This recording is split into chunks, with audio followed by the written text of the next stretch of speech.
It is good for a person to do something diligently, but falling deep into one way makes it very difficult for them to get along with people. The reason why someone like that can't have a flawless conversation with friends, relatives, or even family is that they had fallen deep into one side and cannot understand the other side. Therefore, no matter what hardship or joy you have, you must have an eye to see the other side. In 2 Kings chapter 5, in the Old Testament, a little girl who lived in Samaria was taken captive to Damascus during the war. Captain Naaman gave the little girl to be his wife's maid and to keep her company and help her with work. While the little maid lived in the house, she found out that Naaman was a leper.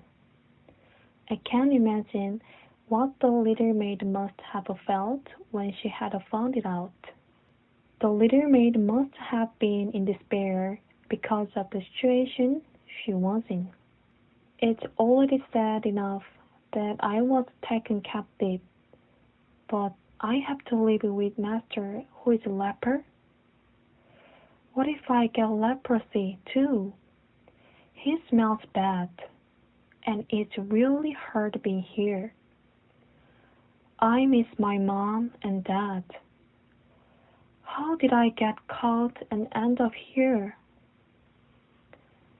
However, there was a faith in God in the heart of a little maid, so new thoughts began to emerge. Elisha, the prophet in Samaria, can heal leprosy right away. I should go tell them. Then her heart became more hopeful. How happy would he be when he comes back healed from leprosy? If he believes in God, then he would also preach God to the Syrian soldiers, wouldn't he? The little maid is now thinking about things she could not think about before. Her heart was set free from despair of being captured and living in a leper's house, and she was soaked in happiness. One day, the little maid talked to Naaman's wife. Would God my Lord word with the prophet that is in Samaria, for he would recover him of his leprosy. Naaman's wife was astonished at first, but as she listened to the story carefully, the faith in the little maid's heart was passed to her heart. Naaman's wife told her husband. The fate of the little maid was also passed on to Naaman. Really? Then I must go tell the king first things in the morning. The next day, Naaman left for Samaria with the letter from the king of Syria to the king of Israel and gift for when he recovers from his leprosy. It takes a lot of time to build a factory or to farm, but accepting the new heart is very easy. As a new heart came into the heart of the little maid, Naaman's house, which felt like hell, had already transformed into a house full of peace and joy. After Naaman left for Samaria, the little maid thought, the captain must have arrived in Samaria by now. He will come back all healed, right? He will be so happy with his wife, hugging and crying. He will ask me about God. The little maid is living a completely different life because God gave her hope.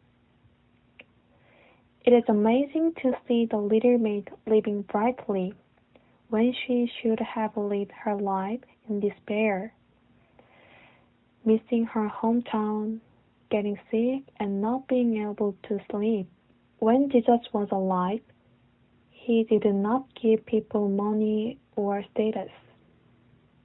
He gave them a new heart that they had never had before. Jesus made it impossible for them to live with their old heart because it was so different from the new heart that He gave them. I've met many people in my ministry. When people came to see me with various different problems, I introduced Jesus to them. Because whoever has faith in Jesus in their hearts, darkness or despair isn't a problem. When our heart enters the world of Jesus, He defeats all the darkness inside us just as He defeated the darkness with light. Jesus changes us to live joyfully and gratefully.